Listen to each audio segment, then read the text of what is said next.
When Daniel left his wife, Emily, he believed he was choosing happiness. He had convinced himself that their marriage had become boring. 10 years together had turned love into routine, morning coffee, bills, grocery lists, and quiet evenings. Then Claire entered his life. She was younger, confident, beautiful, and made Daniel feel important again. "You deserve someone who makes you feel alive," Claire whispered one evening.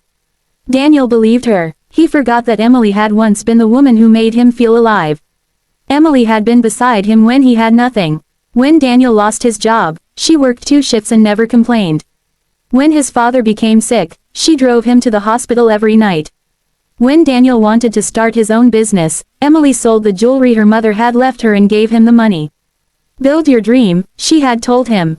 And he did. His little company became successful. But instead of remembering who had stood beside him when he was struggling, Daniel began believing he deserved more. One rainy evening, he came home and placed a folder on the kitchen table. Emily looked at it. "What is this?" "Divorce papers." For several seconds, she didn't speak. Then she looked at him.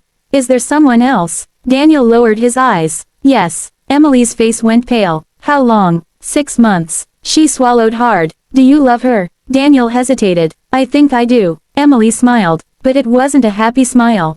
It was the kind of smile people make when their heart has broken so badly that crying feels pointless. "Then go," she whispered. Daniel stared at her. "You're not going to fight for our marriage?" Emily shook her head. "No, I won't beg someone to stay."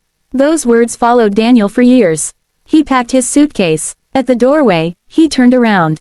Emily was standing beside the kitchen window. The woman who had spent 10 years building a life with him looked suddenly like a stranger. "I hope you find what you're looking for," she said. Daniel left. He moved into an expensive apartment with Claire.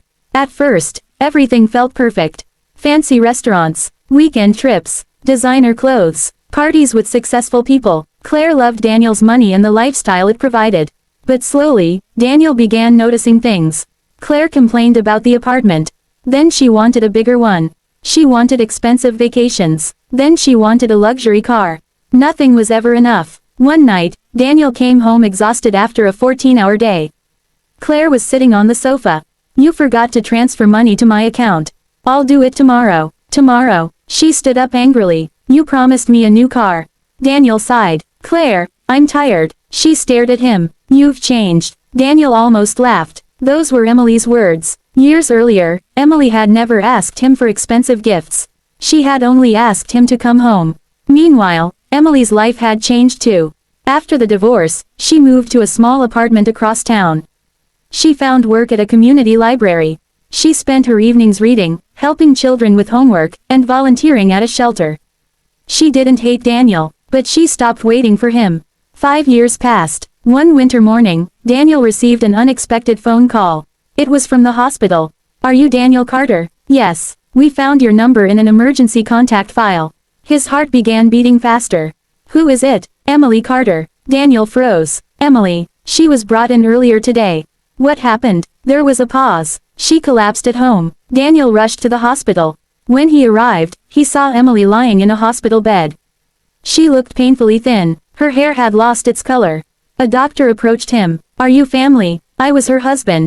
The doctor studied him for a moment. "Emily has been seriously ill for some time."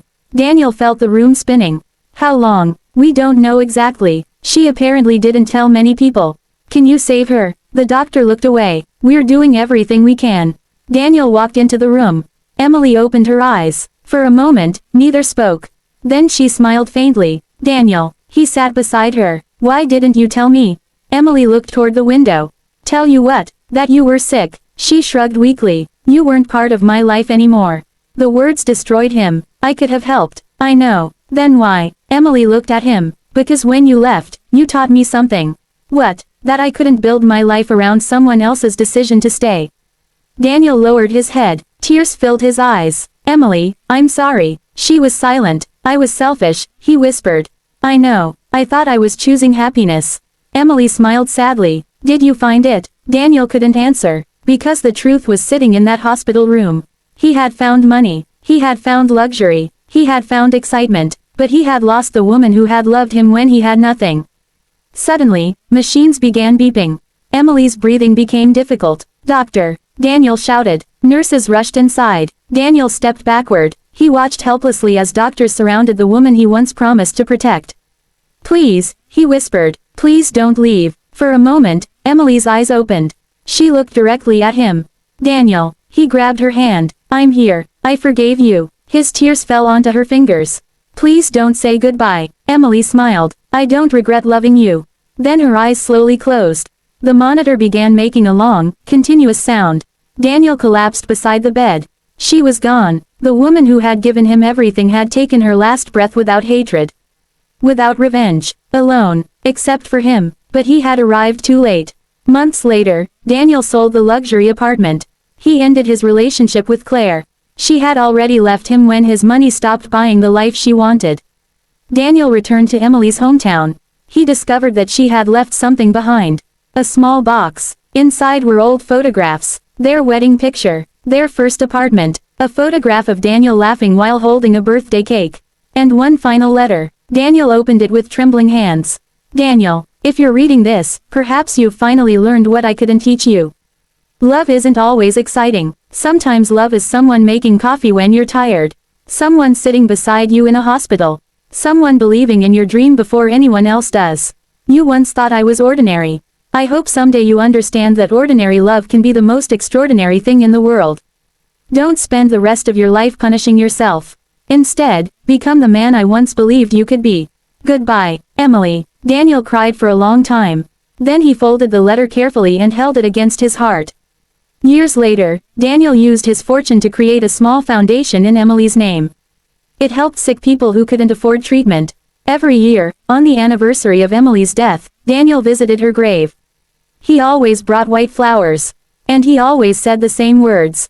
I finally understand. You were never the boring part of my life. You were the best part. I just realized it after it was too late. And that became Daniel's greatest lesson. Sometimes we don't understand the value of someone's love until the silence left behind becomes louder than their voice ever was.